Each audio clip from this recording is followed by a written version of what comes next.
ఈరోజు స్పెషల్ వచ్చేసి అరటికాయ ఫ్రై అండి. ఎలా చేయాలంటే ముందుగా 2 అరటికాయలు తీసుకున్నాను, పచ్చి అరటికాయలని. వాటిని ఇలా మజ్జిగలో నానబెట్టానమాట ఉప్పేసి. తర్వాత ఒక చిన్న సైజు ఆనియన్ తీసుకొని ఇలా కట్ చేశాను. ఇవి కట్ చేయడం అయిపోయింది కదా, ఇప్పుడు పోపు దినుసులు వేద్దాం. కళాయి పెట్టి ఆయిల్ హీట్ ఎక్కాక పోపు వేయాలండి. పోపు ఇదిగో ఇలా వేగాక ఇప్పుడు దీంట్లో మనం కట్ చేసి పెట్టుకున్న ఆనియన్స్ వేద్దాం. చూసారా, మనం కట్ చేసి పెట్టుకున్న ఆనియన్స్ వేసి లైట్గా ఫ్రై కావాలన్నమాట. చాలా అంటే చాలా బాగుండేది ఫ్రెండ్స్ అరటికాయ ఫ్రై. ఎప్పుడు బంగాళదుంప అలా అన్ని ఫ్రైస్, దొండకాయ బెండకాయ అలా కాకుండా ఎప్పుడైనా ఇలా అరటికాయతో ఫ్రై చేసుకొని చూడండి. చాలా అంటే చాలా బాగుండేది ఫ్రెండ్స్.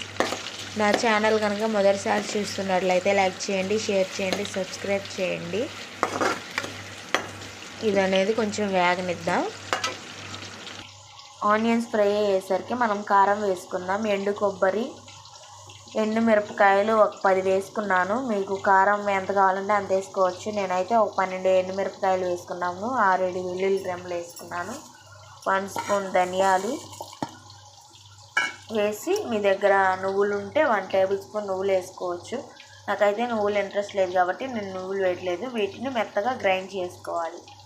వీటిల్లో మర్చిపోయాను ఫ్రెండ్స్, సారీ. దీంట్లో కొద్దిగా ఉప్పు వేసుకుందాం. ఎందుకంటే మనం అరటికాయలో ఉప్పు వేసాం కదా, కొద్దిగా తక్కువే పట్టిద్ది. దీంట్లో ఉప్పు అనేది యాడ్ చేసుకోవాలి, చూసి యాడ్ చేసుకోండి. దీన్ని ఇప్పుడు మెత్తగా గ్రైండ్ చేయాలి. ఇలా మెత్తగా గ్రైండ్ చేసి పక్కన పెట్టుకోవాలండి. చూసారా, ఆనియన్స్ అనేది ఫ్రై అయిపోయాయి. ఇప్పుడు ఆ అరటికాయని వీటిలో వేద్దాం. వాటర్లో నుంచి తీసి ఇలా పక్కన పెట్టుకొని వేసి ఫ్రై చేసేయటమే.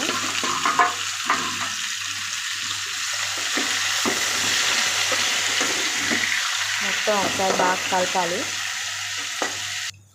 చూసారా, కొద్దిగా చిటికెడు పసుపు వేసానండి. పసుపు వేసి మొత్తం కలిపి ఒక 5 మినిట్స్ మూత పెడదాం, మగ్గిపోతుంది. ఒకసారి మూత తీసి కలుపుకుందామండి. చూసారా, మూత తీసి ఒకసారి కలుపుకుందాం ఇలాగా. చూసారా, అడుగు అయితే నాకు అంటుకోలేదు. అడుగు అసలు కొంచెం కూడా అంటుకోలేదన్నమాట. ఫ్లేమ్ని మటుకు లో ఫ్లేమ్లోనే ఉంచాలండి. హై ఫ్లేమ్లో ఉంటే ముక్క ఉడకదు, మాడిపోతుంది. కాబట్టి మనం అనేది ఫ్లేమ్ని లో ఫ్లేమ్ మీదే ఉంచాలన్నమాట. బాగా కలపాలి. దీన్ని కలిపాం కదా, ముక్క అనేది ఇంకొంచెం మగ్గాలి. చూసారా, కొద్దిగా ఇంకొంచెం మగ్గితే సరిపోతుంది. కాబట్టి 1 మినిట్ ఉంచితే సరిపోతుంది, మరి ఎక్కువ మగ్గకూడదు. 1 మినిట్ ఉంచుదాం. చూసారా, ఇలా అయితే మగ్గాలి. ఒక ముక్క నొక్కి చూపిస్తాను.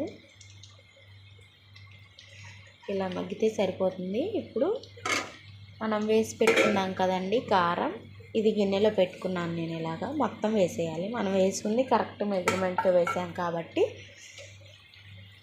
ఇది బాగా కలిసే విధంగా మొత్తం కలుపుకుందాం. ఇలా మొత్తం వేయించాక లైట్ సిమ్లోనే ఉంచాలండి. ఈ మొత్తం పచ్చి వేసాం కాబట్టి 1 మినిట్ ఉంటే సరిపోతుంది. ఎక్కువసేపు ఉంటే కారం మాడిపోయి స్మెల్ అనేది బాగానే వచ్చింది కానీ మనకి చేతి తగిలిద్ది. అందుకని మసాలాలు మాడకుండా 1 మినిట్ వరకు మూత పెట్టి బాగా లో ఫ్లేమ్లో ఉంచాలండి. ఇప్పుడు మనం కొత్తిమీర, పుదీనా కట్ చేసుకుందాం. సరే, కొత్తిమీర, పుదీనా వేసాను. ఇప్పుడు ఒకసారి కలిపి స్టవ్ ఆపేస్తే సరిపోతుంది. చూసారా, ఇది కర్రీ అండి, ఇంకా అయిపోయింది. చిన్న గిన్నెలో పెట్టుకున్నాను. ఎంతో టేస్టీ, సింపుల్, మన టైం కూడా చాలా సేవ్ అయిపోద్ది. ఒక 15 నిమిషాలు పట్టిందండి నా కూర మొత్తం రెడీ అవ్వటానికి. ఈ 15 మినిట్స్లో ఈజీగా, సింపుల్గా, టేస్టీగా కర్రీ అనేది రెడీ అయిపోయింది. అరటికాయ ఫ్రై చాలా అంటే చాలా బాగుండిద్ది. ఇదైతే ఇద్దరికి సరిపోతుందండి, మంట ఉండదు కాబట్టి. చాలా అంటే చాలా బాగుంది. మీరు కూడా ఒకసారి ట్రై చేయండి. ట్రై చేసి ఎలా కుదిరిందో కామెంట్ సెక్షన్లో కామెంట్ చేయండి. ఇంకేదన్నా డౌట్స్ ఉంటే అడగండి, చెప్తాను.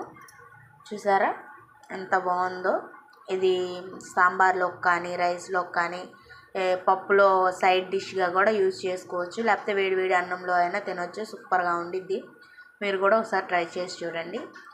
ఇలాంటి మంచి మంచి వీడియోస్ నేను మళ్ళీ పెడతాను. Bye friends.